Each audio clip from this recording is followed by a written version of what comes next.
Being the fact that the Gen 5 3.8 liter is wicked efficient to begin with, there wasn't really much aftermarket cooling stuff that we had to do with it. I don't have a trunk mount intercooler tank or anything like that, but I did need to install a front mount heat exchanger on this car.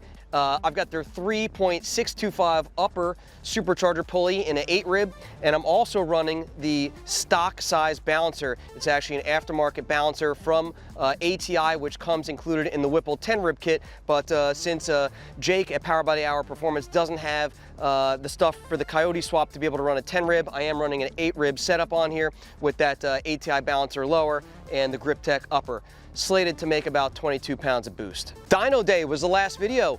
When I went down to pick up the car, Willie had the car brought over to the dyno right next to him, had it strapped down, which is a dyno jet. It must have been at least 95 degrees and humid as can be. That's typical Florida weather for you in the summer. So I wasn't really expecting the best results from the dyno, but I know that the tuning on it would be done right, everything would be where it should be, so when it does cool down, the car would make even more power. So we had it strapped down, we made a couple pulls to about 5,000 RPMs, send an email off to Lund Racing for John Jr. to review the logs. He said everything looked good, so we let it rip. I believe we pulled this thing up to about 8,500 RPMs, and it showed about 22 max PSI boost on the mechanical gauge that we're using, and it made 972 wheel horsepower. For me, that's a lot of power. I think for most people that's a lot of power, especially in a car I believe is pretty light.